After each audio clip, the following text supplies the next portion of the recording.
Assalamualaikum warahmatullahi wabarakatuh. Shalom, Om Swastiastu, Namo Buddhaya, salam kebajikan. Selamat pagi rekan-rekan sekalian, semoga dalam keadaan sehat walafiat. Sebelumnya, mari kita panjatkan puji syukur kehadirat Tuhan Yang Maha Esa. Karena atas berkat dan rahmat-Nya kita dapat berkumpul di sini dalam keadaan sehat. Pada kesempatan kali ini, saya Marwa Disti sebagai fasilitator atau pemandu diskusi di kelompok 4 dan ada juga rekan saya. Untuk rekan saya dimohon dipersilakan untuk memperkenalkan diri. Baik, terima kasih Marwa. Selamat pagi, perkenalkan nama saya Randea sebagai notulen pada diskusi kali ini. Nantinya saya akan mencatat proses diskusi dan memantau proses kegiatan diskusi serta nantinya akan mengevaluasi kegiatan ini. Oke, baik. Terima kasih Randea. Nah, sekarang karena saya dan rekan saya sudah memperkenalkan diri, ada baiknya agar suasana menjadi akrab antara kita dan juga anggota diskusi. Nah, untuk anggota diskusi dipersilakan memperkenalkan diri. Baik, terima kasih. Halo semuanya, selamat pagi. Saya Diva Jenika sebagai anggota dari forum diskusi kali ini. Lalu selanjutnya ada rekan yang lain, silakan. Terima kasih kepada fasilitator. Halo semuanya, selamat pagi. Perkenalkan saya Syaruna Sekar sebagai anggota dari kelompok diskusi kali ini.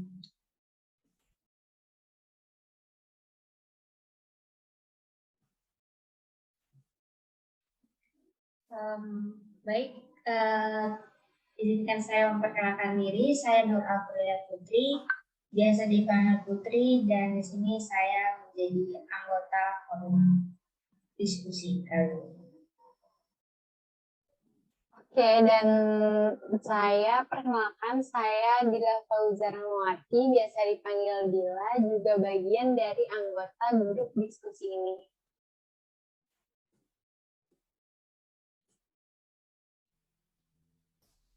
Oke, sebelumnya perkenalkan nama saya Starina, saya biasa dipanggil Karin. Saya sebagai anggota forum diskusi kali ini. Baik, untuk audiens yang saya hormati, seperti yang audiens lihat, di sini ada rekan-rekan anggota diskusi, yakni ada Adifa, Syaruna, Putri, Dila, dan juga Karin. Nah, sebelum kita masuk ke dalam inti diskusi, mungkin kita bisa ya berbicara sedikit mengenai kabar, lalu kesibukan yang sedang dijalani oleh rekan-rekan anggota diskusi masing-masing. Nah, untuk Adifa nih, gimana nih Adifa kabarnya di kampus yang sekarang Kak Diva lalui?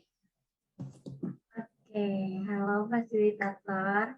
Jadi mungkin kesibukan saya kali ini, dikit-dikit ini tuh minggu-minggu ini paling banyak proyekan-proyekan baru nih dari perusahaan baru. Nah, paling itu aja sih ya yang lagi aku kerjain sekarang-sekarang. Oke, pastinya yang Kak Diva kerjain tuh semangat banget gak sih kerjainnya? Ya dong, pastinya. Nah, bagus ya, keren banget. Lanjut nih ada Syaruna. Gimana nih Syaruna aktivitasnya? Terus gimana juga nih kesibukannya? Untuk kesibukannya sendiri seperti teman-teman semua, saya masih sebagai status mahasiswa aktif, jadi masih banyak menugas. Terus di samping itu saya juga aktif berorganisasi, yaitu ikut BEM, Biro Internal dan Audit. Keren banget ya Syaruna Mungkin dari Sharuna sendiri nggak berat gitu ikut BEM sama menjalani kehidupannya sebagai mahasiswa di kampus nih? Enggak.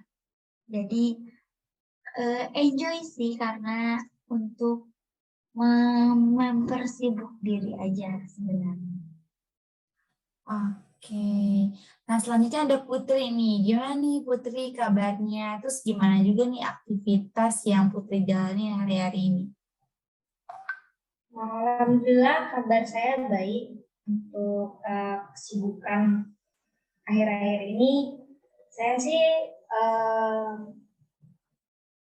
nge-plan-nya, rencananya kalau semester ini saya akan fokus di akademik dulu, jadi saya nggak akan cari kesibukan di luar selain dunia perkuliahan, jadi saya mau ngejar dan fokusin di akademik yang luar. Oke, selanjutnya ada Dila. Oh Dila, gimana kabarnya Dila? Terus kesibukannya sekarang gimana nih? Halo juga Marwa. Kebetulan kalau sekarang sih aku lagi sibuk kuliah aja. Ntar lu, kalian ketawa boleh. Oke, sekarang ada Dila nih. Halo Dila, gimana nih kabarnya? Terus aktivitas yang Dila lakuin sekarang apa sih?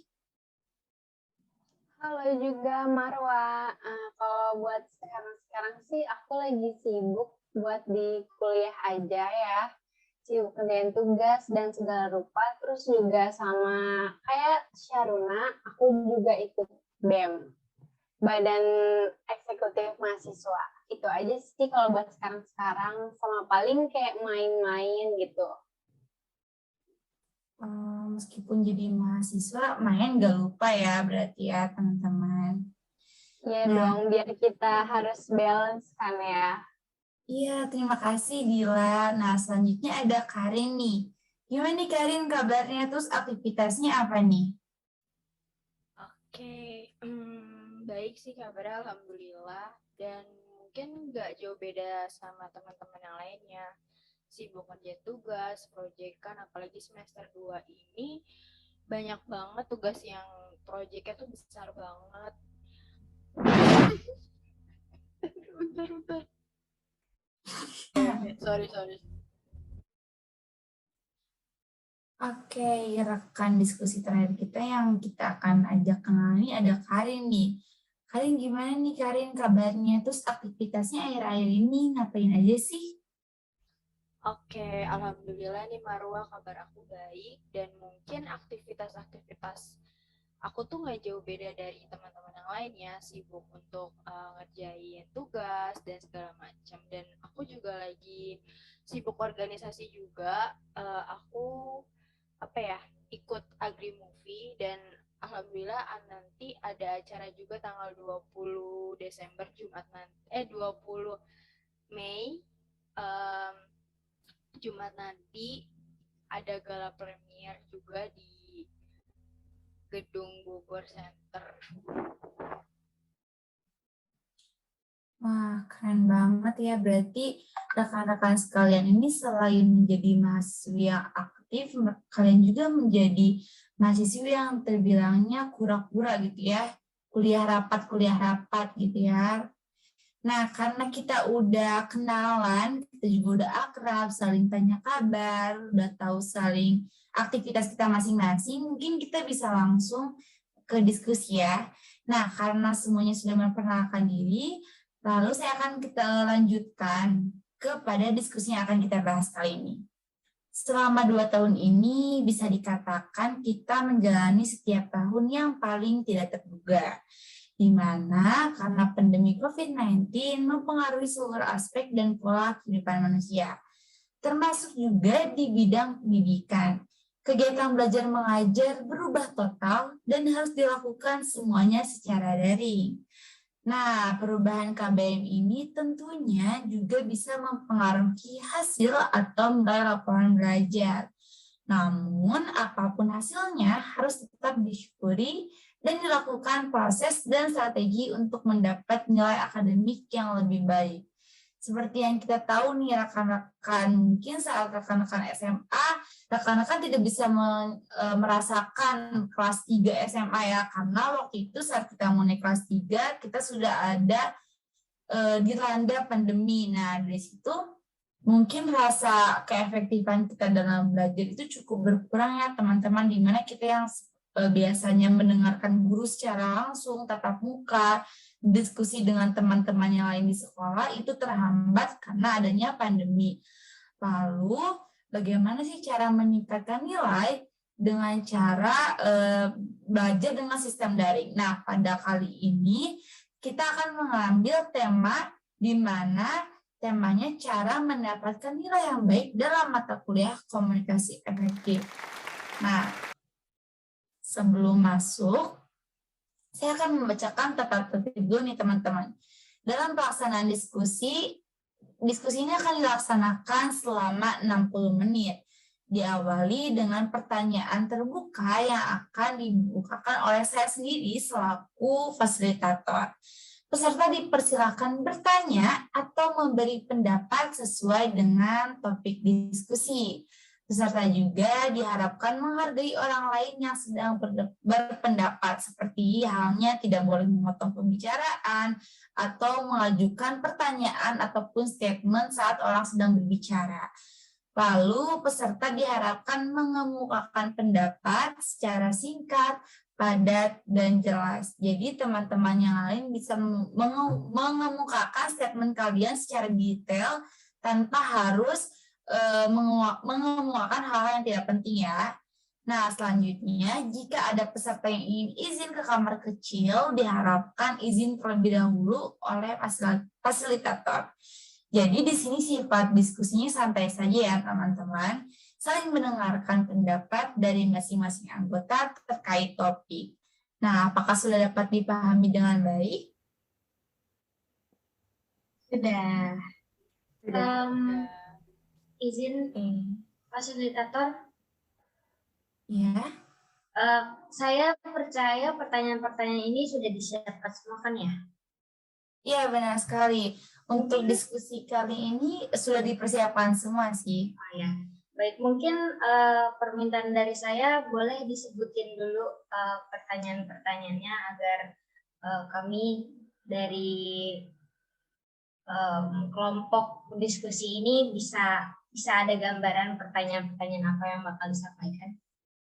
Oke, terima kasih Putri atas penyampaiannya. Oke, mungkin bisa saya sebutkan dulu ya teman-teman agar mungkin teman-teman siap gitu dengan pertanyaan yang nanti saya tanyakan. Nah, yang pertama ini ada pertanyaan mengenai masalah dulu ya, karena setiap sesuatu itu kan pasti dimulai dengan problem gitu. Nah, faktor-faktor apa saja sih yang mendukung seseorang untuk mendapatkan nilai yang baik? Nah, itu pertanyaan yang pertama. Lalu untuk pertanyaan yang kedua ini, bagaimana cara menerapkan sistem belajar untuk mendapatkan nilai yang baik? Jadi teman-teman nanti jawabannya mengenai hal-hal apa saja sih yang harus dipersiapkan audiens yang lain untuk mendapatkan nilai yang baik. Lalu selanjutnya ini ada bagaimana sih hubungan penerapan fokus group discussion dengan hasil belajar. Jadi nanti teman-teman menjelaskan bagaimana sih cara merelasikan antara FGD dengan hasil si belajar ini gitu. Nah, selanjutnya pertanyaan selanjutnya lagi itu mengenai apakah komunikasi efektif ini sangat penting untuk diasah dan dikembangkan. Selanjutnya ini mengenai pendapat dari teman-teman sekalian mengenai komunikasi efektif. Nah, bagaimana sih hubungan sistem belajar dengan pencapaian komunikasi efektif sendiri? Jadi selain nanti teman-teman merelasikan pertanyaan sebelumnya, teman-teman juga merelasikan apa itu hubungan sistem belajar dengan hal atau tema yang kita angkat, yakni komunikasi efektif. Nah, selanjutnya itu teman-teman nanti akan saya tanya mengenai apa sih tanggapan kalian mengenai komunikasi efektif. Jadi teman-teman itu mengutarakan statement kalian masing-masing apa sih komunikasi efektif itu. Nah, selanjutnya nih teman-teman, seperti yang kita paparkan atau seperti yang pertanyaan-pertanyaan saya jelaskan tadi, nanti saya akan bertanya, apa sih faktor yang mendukung terciptanya komunikasi efektif seperti itu. Nah, untuk pertanyaan selanjutnya juga mengenai apa dampak yang diterima seseorang jika mendapatkan nilai yang baik dalam berkomunikasi. Lalu ada pertanyaan mengenai kondisi dan situasi, karena seperti yang kita tahu kalau di komunikasi efektif ini ada dua pihak ya, atau lebih gitu. Nah, pasti dua pihak ini pasti mementingkan kondisi dan lingkungan mereka. Nah, pertanyaannya, apakah kondisi dan situasi lingkungan mempengaruhi terciptanya komunikasi yang efektif? Lalu ada pertanyaan terakhir nih sebagai penutup juga nanti, bagaimana sih tanggapan mengenai terciptanya nilai yang baik dalam suatu mata kuliah? Seperti itu, Putri, pertanyaan yang nanti saya akan utarakan kepada teman-teman yang lain. Bagaimana, sudah cukup jelas? Baik, terima kasih Marwah selaku fasilitator. Saya pikir sudah jelas gambarannya. Oke, terima kasih. Saya harap setelah pertanyaannya nanti saya sampaikan, saya akan memberikan waktu untuk teman-teman berpikir terlebih dahulu untuk memberikan tanggapan ya teman-teman. Nah, jika demikian, diskusi ini akan saya mulai. Kita mulai dengan pertanyaan pertama ya yang tadi saya sebutkan. Kita mulai dari masalah faktor-faktor apa saja yang mendukung seseorang untuk mendapatkan nilai yang baik. Bisa nih mulai diberikan tanggapan oleh Adifa. Bagaimana Adifa, sudah siap memberikan tanggapan? Sudah, Marwa.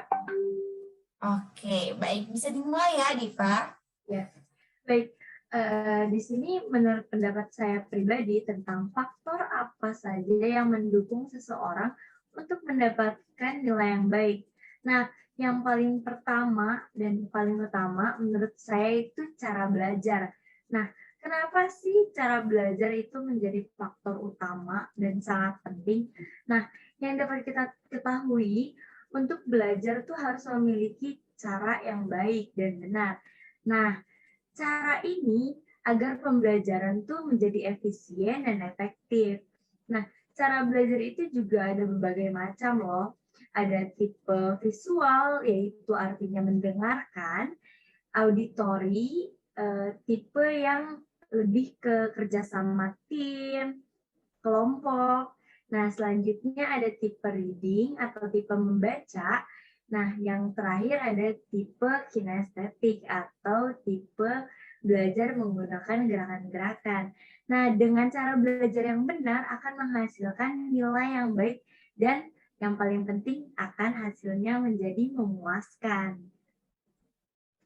Wah, keren banget nih Adifa. Nah, sebelumnya izinkan saya bertanya ya Adifa, kalau Adifa sendiri sistem belajarnya atau teknik belajar Adifa tuh yang mana sih? Tipe visual kah, kelompok kah, reading atau kinestetik?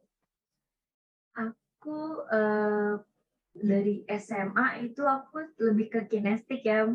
Bisa dilihat sekarang aku lagi menjelaskan seperti ini, tangan aku pasti bergerak-gerak karena dari sistem belajar aja aku udah kinestetik. Terus aku juga menjelaskan ke orang, menceritakan sesuatu, pasti memakai cara belajar yang aku pakai. Baik, terima kasih Adifa. Nah, seperti yang Adifa jelaskan sebelumnya, benar ya rekan-rekan bahwa akhir-akhir ini kita tuh harus penting banget mengetahui tentang cara belajar, karena cara belajar ini meningkatkan efektivitas kita dalam meningkatkan rasa percaya diri kita dalam juga belajar. Mengapa demikian? Karena banyak ya rekan-rekan yang lain atau audiens yang lain mungkin yang mendengarkan cara belajar itu beda-beda. Seperti saya tipe orang yang belajar dengan cara reading gitu. Karena untuk tipe-tipe yang lain saya kurang masuk gitu teman-teman. Nah, mungkin teman-teman yang lain juga mungkin ada yang kinestetik seperti Adifa, ada yang reading, ada yang auditory atau tipe visual. Baik Diva, terima kasih ya. Oke, tanggapan selanjutnya mungkin bisa kita dengar dari rekan Karin ya. Gimana nih Karin? Oke, terima kasih Marwa. Di sini saya juga setuju atas pendapatnya Adifa. yang dia bilang kalau misalnya cara belajar itu faktor mendukung seseorang untuk mendapatkan nilai yang baik.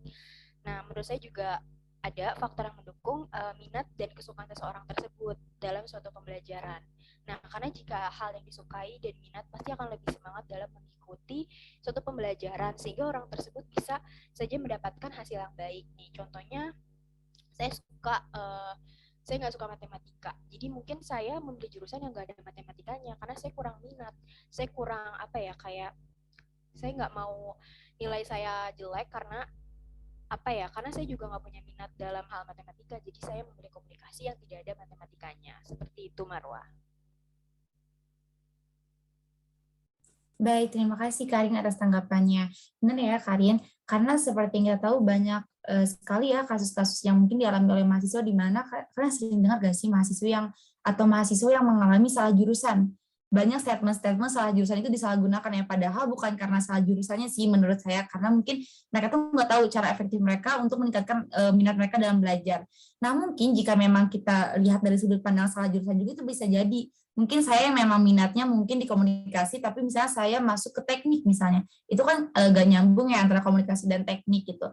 Rasa saya untuk belajar di teknik itu berkurang karena minat saya bukan di situ gitu. Seperti itu. Bagus banget ya pendapatnya Karina. Lanjut nih ada pendapatnya dari Putri. Gimana nih Putri? Oke, dari saya sebelumnya menurut saya setuju banget sama pendapat Karin yang tadi ya soal minat bakat itu, karena itu pasti jadi tolak ukur yang lumayan besar faktornya. Tapi untuk menambahkan, menurut saya juga selain hal tersebut, selain kesesuaian minat seseorang dalam mempelajari sesuatu, usaha juga menjadi faktor pendukung dan mendorong seseorang untuk mendapatkan nilai yang baik. Tanpa usaha, saya pikir mungkin kemungkinannya kecil ya untuk mendapat nilai yang baik, walaupun hal tersebut merupakan minat dan kesukaan kita yang telah dibahas oleh Karin tadi. Karena mau bagaimana kita passionnya di sana meminati hal itu, tapi kalau kita tetap malas-malas nggak ada usaha, menurut saya kurang juga sih. Jadi faktor yang nggak boleh dilupain juga adalah usaha.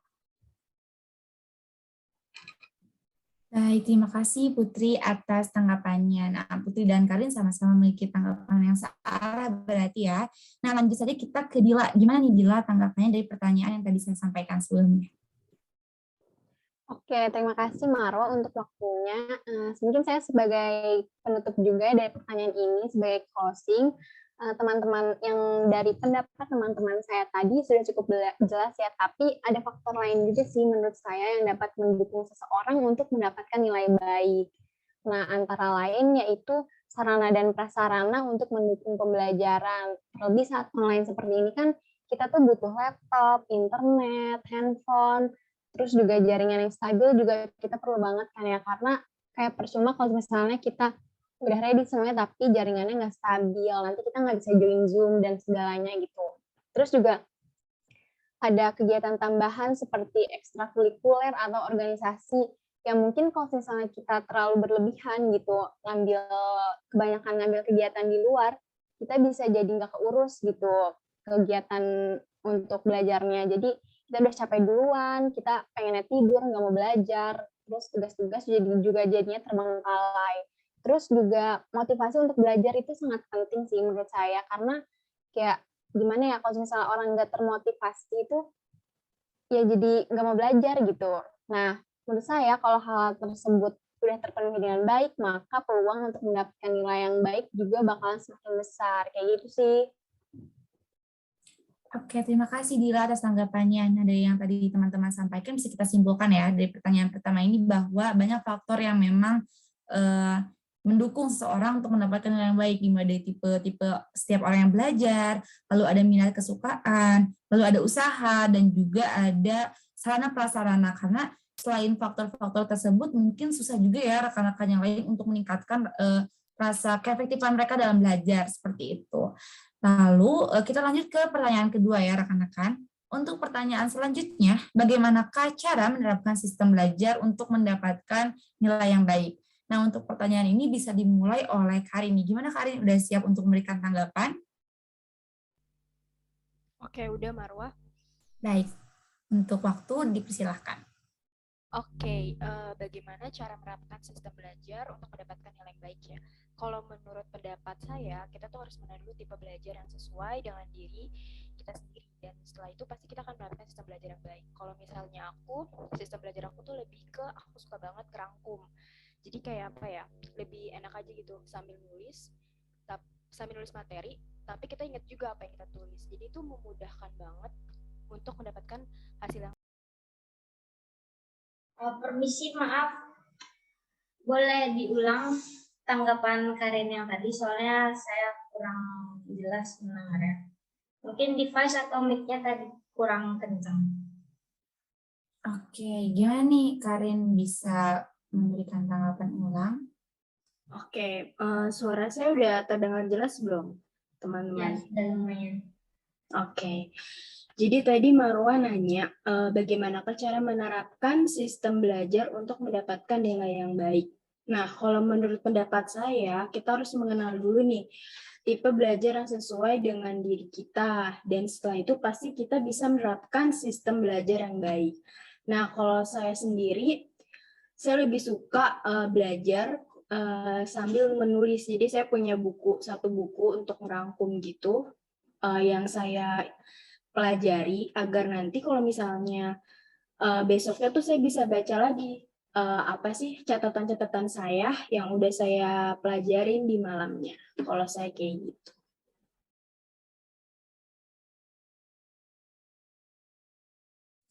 Bagaimana Putri? Apakah sudah cukup terdengar gitu? Rekan-rekan yang lain gimana? Ya, sudah cukup. Terima kasih, Karin. Oke.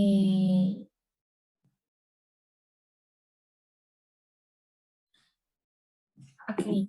Nah, untuk selanjutnya mungkin selain dari Karin, saya mau dengar nih dari Syaruna. Gimana nih tanggapan Syaruna?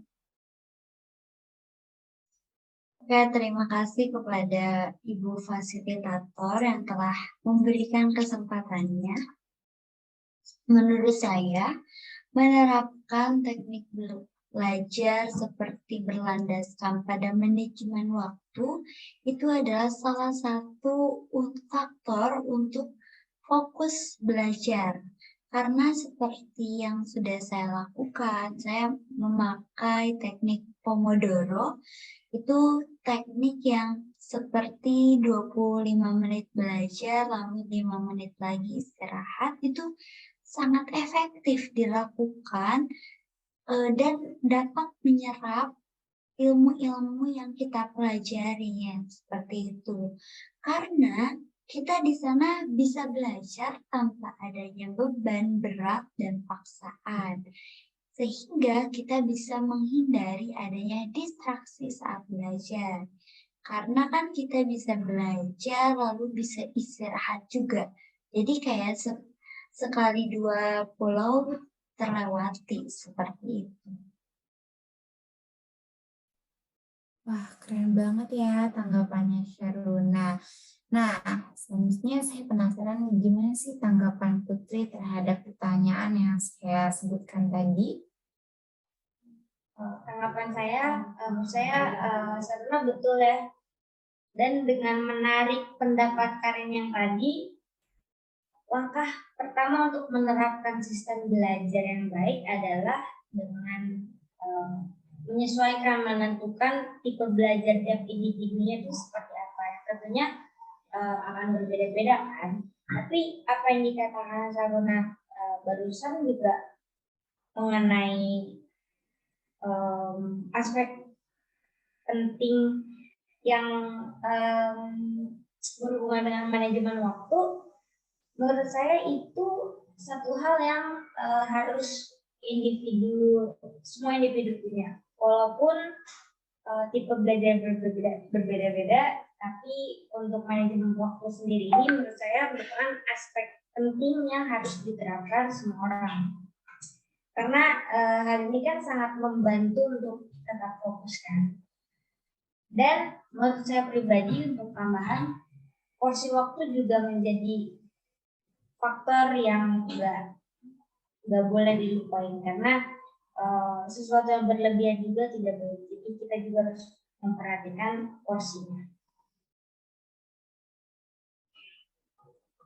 Oke, untuk Putri atas tanggapannya. Nah, tanggapan dari Putri itu untuk penutup ya dari pertanyaan yang kedua mungkin ya tadi ya. Nah, selanjutnya bagaimana sih hubungan penerapan fokus group discussion dengan hasil belajar? Nah, untuk jawabannya bisa ya dimulai dari Syaruna. Bagaimana Syaruna? Apakah sudah siap untuk menjawab? Ya, sudah. Ya, silakan. Oke, terima kasih atas kesempatannya. Seperti yang diketahui bersama, fokus group discussion ini adalah sebuah diskusi terarah yang dengan memiliki fokus masalah dan topik yang jelas. Nah, topik yang jelas ini digunakan sebagai bahan diskusi dan pembahasan bersama. Hal ini tentunya akan memicu seseorang untuk bisa berkomunikasi dan untuk meriset kembali mengenai topik-topik yang akan diangkat dalam diskusi tersebut. Ini artinya kita dipaksa dan dituntut untuk bisa dan mencari tahu mengenai topik yang akan dibahas. Jadi secara tidak langsung kita juga belajar dari hal tersebut seperti itu. Nah, paksaan yang tadi adalah dampaknya pada hasil belajar seseorang. Nah, maksud dari paksaan di sini adalah murni dari diri masing-masing seseorang karena ingin turut serta berdiskusi seperti itu. Oke, terima kasih Syaruna. Nah, selanjutnya ada Adifa nih. Gimana nih tanggapan Adifa terkait pertanyaan yang saya lontarkan? Nah, benar sekali nih yang apa dikatakan Syaruna. Menerapkan fokus group discussion itu juga membantu siswa atau mahasiswa untuk pakem, pembelajaran aktif, kreatif, dan menyenangkan. Dan kita ketahui pula saat diskusi, materi yang didiskusikan itu adalah permasalahan yang sedang dialami. Nah, proses pembelajaran akan berjalan secara optimal apabila diikuti dengan pola interaksi yang efektif dan aktif. Begitu dari saya, Marwa Disti. Baik, terima kasih Adifa Junika. Nah, selanjutnya ada Karin nih. Gimana nih tanggapan Karin terhadap pertanyaan tadi saya sebutkan? Oke, terima kasih Marwa. Di sini saya setuju dengan pendapatnya Saruna dan Adifa juga. Menurut saya ketika kita menerapkan FGD, dengan hasil belajar kita bisa mendapatkan hal-hal yang tidak kita ketahui dari orang lain. Pendapat dari orang lain yang bisa menambahkan wawasan kita, yang bisa membuat hasil belajar kita lebih baik. Jadi kayak ketika kita ada di FGD ini, kita bisa tahu nih pendapat dari orang-orang. Kayak misalnya kita lagi teman kita bahas hal yang tidak kita ketahui gitu. Jadi kita bisa, oh ternyata hal itu bisa ya kayak gini gitu. Seperti itu Marwah.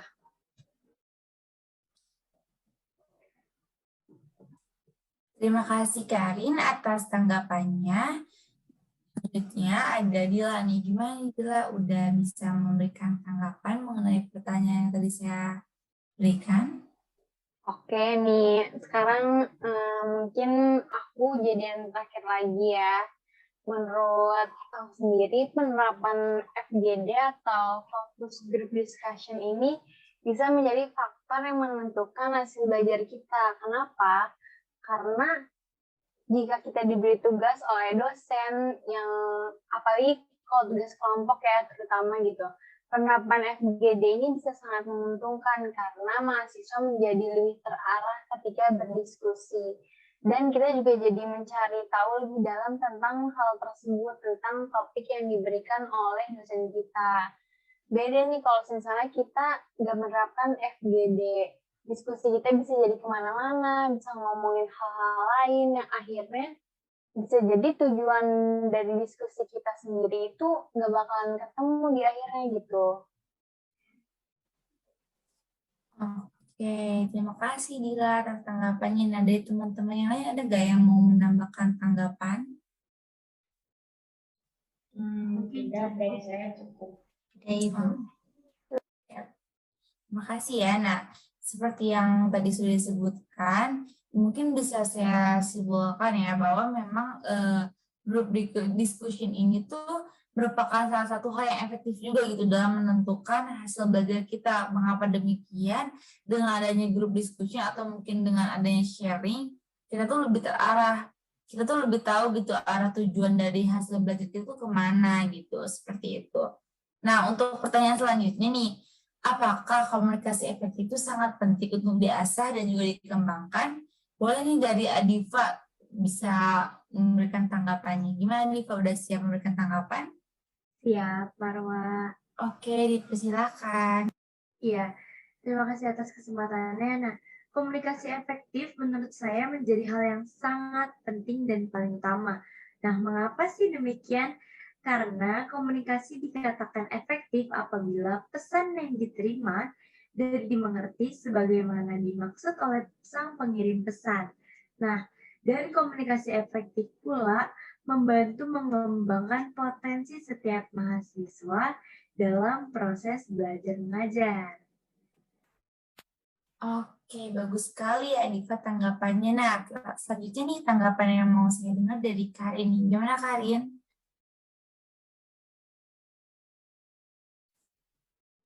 Oke, terima kasih Marwa atas kesempatannya. Saya juga setuju atas pendapatnya Diva kalau misalnya komunikasi efektif itu juga sangat penting ya. Dan menurut saya, kenapa penting? Karena komunikasi itu termasuk pusat kita dalam menjalani kehidupan. Jika kita mengembangkannya, apalagi mengasahnya dengan baik, kita bisa lebih mudah dalam berinteraksi dengan orang-orang di sekitarnya, dan itu sangat membantu kita dalam menjalani kehidupan sehari-hari. Oke, terima kasih Karin atas tanggapannya. Selanjutnya mungkin bisa kita dengar sama-sama dari Sharuna ya. Boleh Sharuna? Saya setuju dengan pendapat teman-teman yang sudah dipaparkan tadi. Komunikasi efektif sangat penting dan perlu diasah serta dikembangkan dalam kehidupan. Ucapan atau pesan kita dapat diterima dan dapat dimengerti dengan mudah oleh orang lain. Nantinya akan muncul perasaan respect orang lain terhadap kita karena kita pandai berkomunikasi seperti itu. Oke, berarti menurut pendapat semua ini, komunikasi efektif ini merupakan salah satu faktor penting ya dalam misalnya kita speak up atau berbicara gitu. Mengapa demikian? Salah satu contoh kasusnya seperti apa ya, hal-hal yang sederhana lah ya, misalnya kita berbicara dengan orang lain, ini ya satu bercerita nih, tapi yang satunya lagi mungkin mempunyai kesibukan lain, itu kan jatuhnya tidak efektif. Atau dengan lingkungan yang memang bising atau dengan situasi kondisi yang memang tidak mendukung gitu, hal itu mengganggu adanya komunikasi efektif. Nah, untuk dikembangkan ini kita perlu kan mengembangkan apa sih itu komunikasi efektif itu dan bagaimana sih hubungannya gitu antara sistem belajar dengan pencapaian komunikasi efektif. Nah, boleh nih dari teman-teman sekalian memberikan tanggapannya dimulai dari Adifa ya. Iya, boleh. Nah, langsung saja, menurut pendapat saya mengenai hal tersebut, pada dasarnya keberhasilan dari suatu pembelajaran adalah adanya komunikasi yang efektif nih, pertukaran ide, berdiskusi, dan berpendapat. Nah, sistem belajar yang baik akan terjalin yang namanya komunikasi efektif, yang dimana pemberi dan penerima pesan atau dalam konsep ini, guru atau dosen dan mahasiswanya sebagai penerima pesan memiliki kesamaan pemahaman dengan pesan yang disampaikan. Oke, terima kasih Adipa. Ternyata apa yang Adipa sampaikan itu sangat relate ya dengan statement saya yang sebelumnya, di mana komunikasi efektif itu mungkin menjadi basicnya dalam pembicaraan gitu. Lalu menurut kalian nih, apa sih itu komunikasi efektif? Boleh nih dari Karin? Oke, terima kasih Marwa. Menurut pendapat saya, komunikasi efektif itu adalah komunikasi yang berhasil. Berhasil ini dimaksud yaitu dari si pengirim pesan dan penerima itu sama-sama paham dan mengerti apa sih yang mereka bicarakan satu sama lain. Itu sih kalau menurut aku. Ya bener banget nih. Terus kalau dari Putri gimana nih Putri? Betul ya, menurut saya apa yang dikatakan Karin tadi, karena di awal tadi pas fasilitator nyebutin gambaran pertanyaannya, saya langsung searching nih pengertian komunikasi efektif itu apa dari website yang kredibel, yaitu Wikipedia. Jadi di sana disebutin bahwa komunikasi efektif itu sendiri adalah komunikasi yang mampu menghasilkan perubahan sikap pada setiap orang lain yang bisa terlihat dalam proses komunikasi. Dan tujuannya adalah memberikan kemudahan dalam memahami pesan yang disampaikan. Nah, itu pengertian komunikasi efektif dari website yang kredibel. Kalau menurut saya sendiri, saya pribadi, intinya komunikasi efektif adalah hasil yang sesuai dari apa yang ingin disampaikan komunikator terhadap komunikannya tanpa ambiguitas atau tanpa makna ganda atau ditanggapi dengan jelas. Menurut saya seperti itu. Oke, terima kasih Putri. Lalu selanjutnya dari Dila nih. Menurut Dila sendiri gimana sih Dila? Oke, kalau menurut saya sendiri sih sebenarnya sama ya kayak teman-teman yang tadi udah sampaikan. Tapi di sini mungkin saya izin nambahin dikit ya. Menurut saya komunikasi efektif adalah pertukaran informasi, ide, perasaan yang menghasilkan perubahan sikap sehingga terjalin sebuah hubungan baik antara pemberi pesan dan penerima pesan. Lalu pengukuran efektivitas dari suatu proses komunikasi juga dapat dilihat dari tercapainya tujuan si pengirim pesan kepada penerima pesan. Oke, nah seperti yang sudah dipaparkan oleh teman-teman sekalian, apakah ada faktor yang mendukung terciptanya komunikasi efektif? Gimana nih Karin?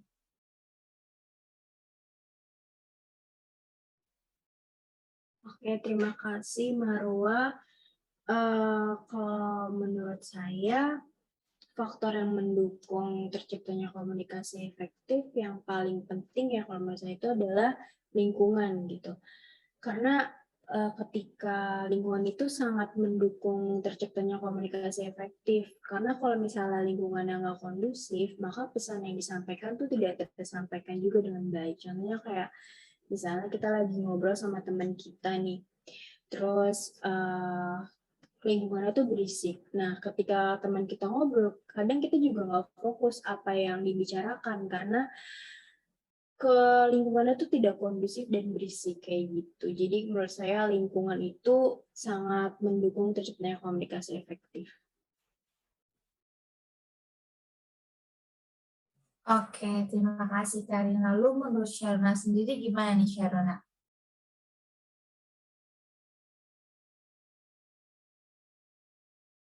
Ya, menurut saya pribadi, isi konten pesan dan kredibilitas pesan yang akan disampaikan adalah salah satu contoh faktor lain dalam mendukung komunikasi yang efektif. Isi pesan atau informasi disesuaikan dengan kebutuhan komunikan. Komunikasi yang efektif akan dapat dicapai jika konten yang disampaikan komunikator mengandung informasi atau pesan yang berarti atau penting untuk diketahui. Seperti itu.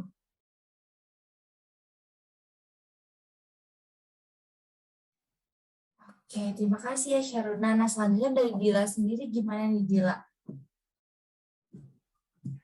Oke, kalau menurut saya sendiri, nih faktor lain yang mendukung komunikasi efektif selain lingkungan dan konteks lingkungan, konten, pesan, dan kredibilitas adalah kemampuan komunikan atau capability of audience gitu. Karena hal ini berkaitan dengan tingkat pengetahuan audiens itu sendiri dan dengan kemampuan penerima pesan dalam memahami pesan yang disampaikan. Komunikator juga harus memperhatikan audiensnya, apakah dia mengerti atau tidak, lalu juga menggunakan bahasa baik verbal maupun non-verbal yang sesuai dan mudah dipahami oleh audiens. Oke, terima kasih Dila atas tanggapannya. Nah, selain Dila dan Sharuna, Sekar ini ada yang ingin memberikan tanggapan lagi nggak sekiranya? Boleh saya menambahkan dari yang telah disampaikan Dila tadi mengenai capability of audience ya. Saya setuju banget sama hal itu karena selain dari apa yang Karin dan Sharuna sampaikan mengenai aspek lingkungan dan isi pesan, menurut saya sisi komunikan juga memegang andil dalam tercapainya komunikasi yang efektif. Jadi komunikannya ini juga memegang peran, dia harus mempunyai kemampuan menyerap informasi yang baik. Jadi menurut saya selain dari situasi atau komunikatornya bagaimana dia menyampaikan pesannya, tapi ya kita juga perlu memperhatikan komunikannya, bahwa komunikannya dapat memahami komunikatornya atau tidak. Oke, terima kasih kepada Putri. Baik, akan saya lanjutkan ya untuk pertanyaan selanjutnya ini. Apa dampak yang diterima seseorang jika mendapatkan nilai yang baik dalam berkomunikasi? Boleh dari rekan Adifa. Nah, menurut saya banyak banget nih hal yang akan terjadi apabila seseorang mendapatkan nilai yang baik dalam berkomunikasi. Contohnya seperti meningkatkan potensi diri dalam berbagai aspek kehidupan, membangun produktivitas, dan juga dapat membangun kepercayaan dari orang lain nih Marwa. Oke, benar kali ya Adifa. Nah, selanjutnya dari Sharuna nih, gimana nih Sharuna? Ya, saya juga setuju dengan pendapat Adifa, tapi selain itu, hal tersebut juga dapat memotivasi seseorang dan terus ingin mempelajari cara berkomunikasi yang baik. Karena dia ingin selalu dipandang sebagai orang yang pandai berkomunikasi, sehingga tidak malu-malu lagi dalam berkomunikasi seperti itu.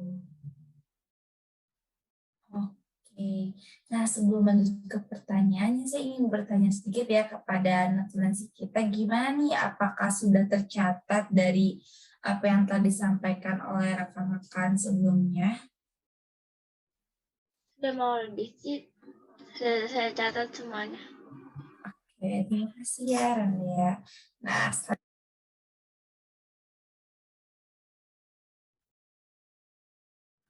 oke, terima kasih ya Randa.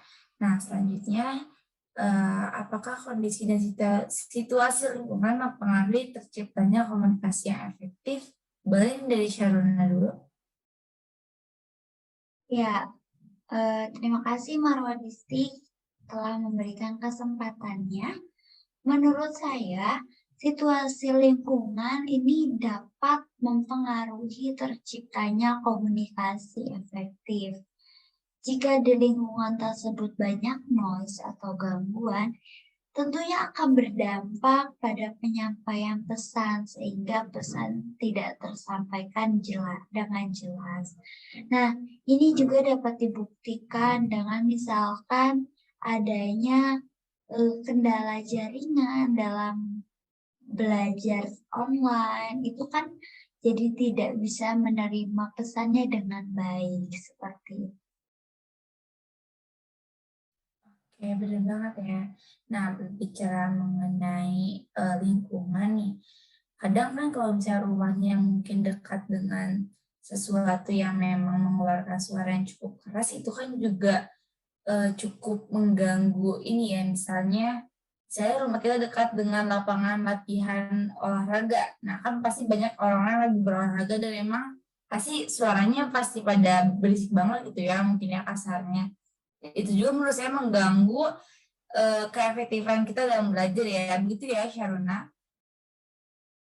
Iya, benar, Marwa. Oke, nah tanggapan selanjutnya boleh nih dari Putri. Ya saya setuju ya tadi mengenai situasi lingkungan mempengaruhi terciptanya komunikasi yang efektif. Ya saya setuju. Menurut saya itu mempengaruhi sekali karena mengingat dari pengalaman pribadi saya, sekarang saya cerita sedikit. Pada semester lalu saya dikasih tugas untuk mengamati cara berkomunikasi di tempat yang telah ditentukan sama dosennya.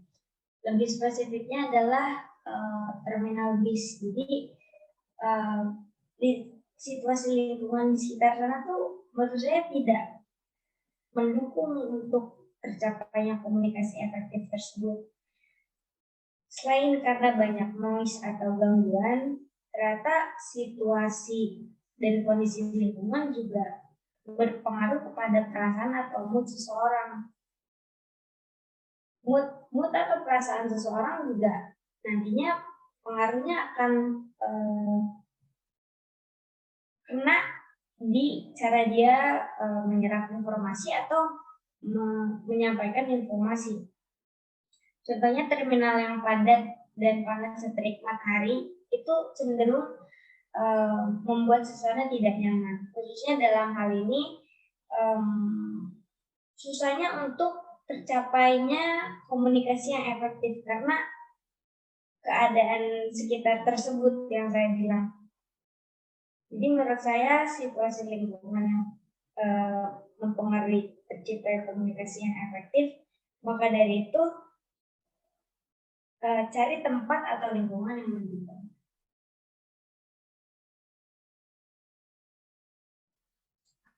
Mas Pri yang disampaikan oleh Syaruna dan Putri.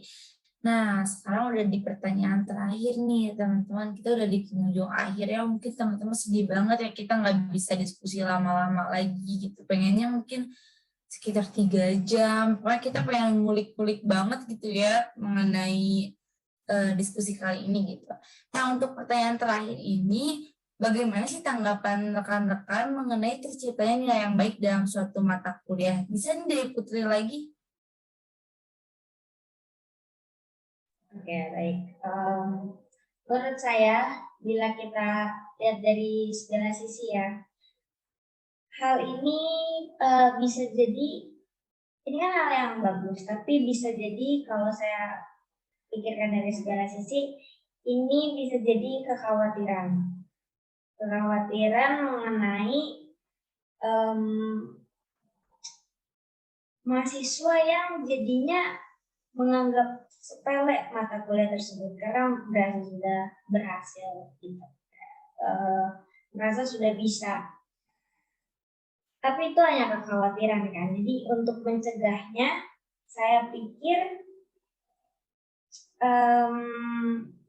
kita perlu menanamkan mindset bahwa kita harus terus berusaha dengan porsi yang sama untuk mendapatkan hasil yang sama atau bahkan dengan porsi usaha yang lebih lagi untuk mendapatkan nilai yang lebih baik lagi. Jadi kita hindari sifat aku atau sombong karena sudah mendapatkan nilai yang bagus dari awal. Seperti itu menurut saya. Oke, nah mungkin ada pendapat lain ya. Coba kita dengar dari Dila nih. Gimana nih Dila?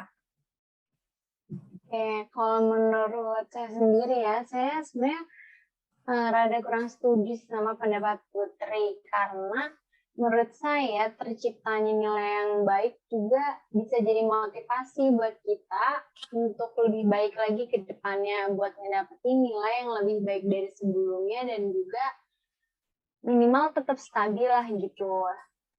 Terus juga menjadi kepuasan diri, buat kepuasan tersendiri aja gitu setelah kita bersusah-susah mendapatkan nilai tersebut, ternyata semuanya juga memuaskan. Jadi kan kitanya juga senang gitu. Ya betul juga, izin menambahkan lagi. Memang betul menurut saya itu memang menjadi motivasi yang baik. Tapi tadi maksudnya untuk melihat dari segala sisi dan mempertimbangkan kekhawatirannya. Jadi seperti saya menilai dalam point of view yang berbeda gitu. Ya sih, mungkin Iya, gimana Dila? Apakah ada yang ingin ditambahkan lagi? iya ya, saya maksudnya mengerti mungkin itu another point of view mungkin ya.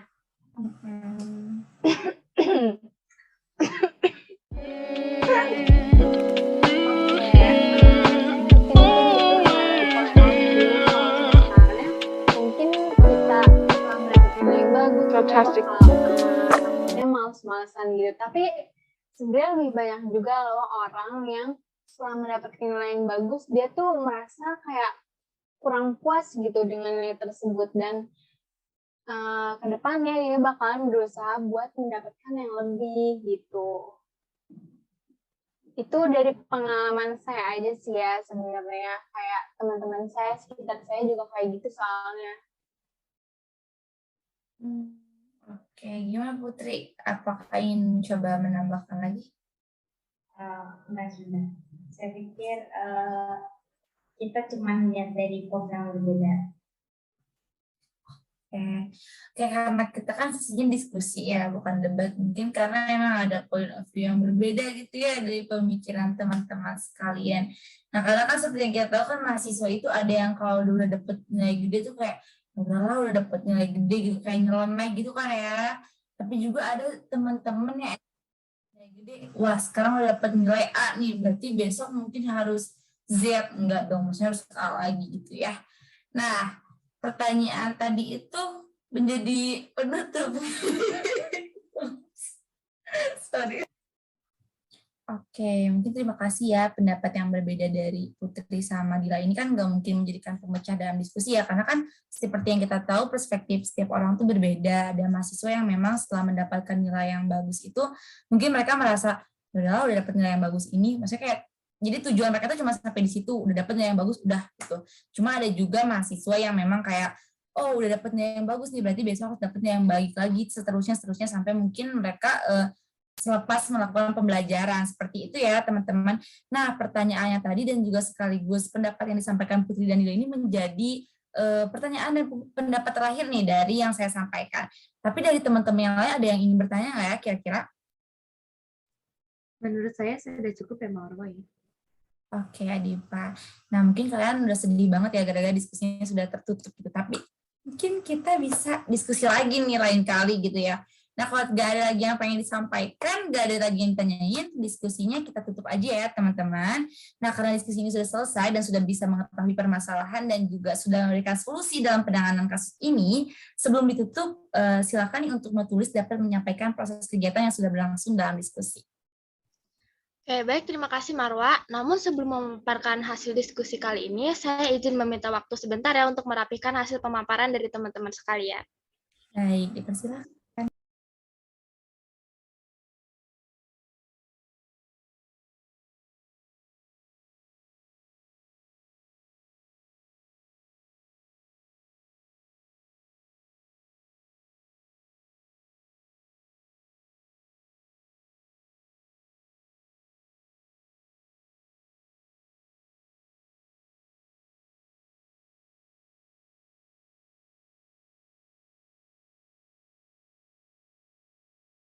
Oke, saya lanjut aja. Mungkin Dila kendala jaringan ya, jadi dia keluar.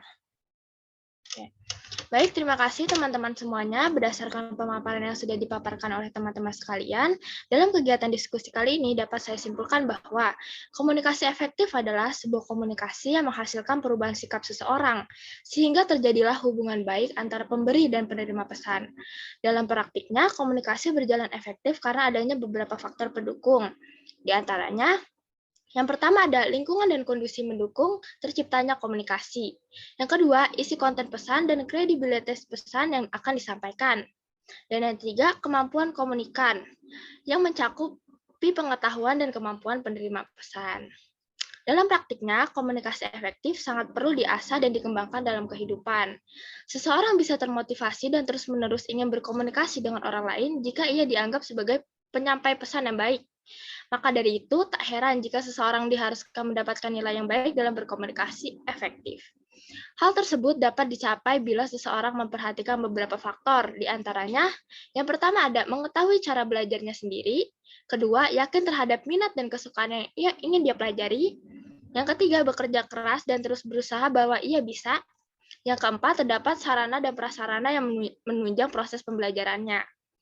Faktor-faktor tersebut bisa kita perkuat nih dengan menerapkan sistem belajar, yaitu harus mengenal dulu terlebih dahulu tipe belajar diri kita sendiri. Yang kedua, menerapkan teknik berlandasan manajemen waktu seperti Pomodoro. Dan yang terakhir, menyesuaikan tipe belajar setiap masing-masing orang. Selain itu, kemampuan komunikasi efektif juga bisa diasah melalui teknik belajar focus group discussion. Karena pada dasarnya keberhasilan dari suatu pembelajaran adalah adanya komunikasi yang efektif. Baik, sekian saja pemaparan dan hasil diskusi pada rapat kali ini. Waktu dan layar saya kembalikan kepada fasilitator.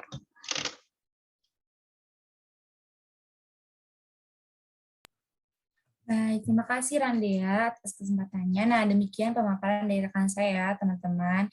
Mungkin bisa diberikan tepuk tangan dulu nih yang meriah. Boleh ya, Dima ya? Oke, terima kasih atas partisipasinya. Mudah-mudahan apa yang kita diskusikan, apa yang kita berikan, lalu statement-statement yang kita disampaikan oleh teman-teman tersampaikan kepada audien-audien yang mendengar ya. Nah, dengan berakhirnya pembacaan kesimpulan dari Notulen, berakhir pula sesi diskusi pada hari ini. Dengan diadakannya diskusi ini, mudah-mudahan dapat memberikan dampak yang positif dan bermanfaat bagi kita semua. Sebelumnya, saya mohon maaf bila ada kata-kata atau ucapan, dan juga kami selaku grup diskusi ini juga memohon maaf kepada audiens jika ada salah kata gitu ya. Nah, akhir kata kami ucapkan terima kasih atas partisipasinya. Wassalamualaikum warahmatullahi wabarakatuh. Waalaikumsalam warahmatullahi wabarakatuh. Waalaikumsalam warahmatullahi wabarakatuh.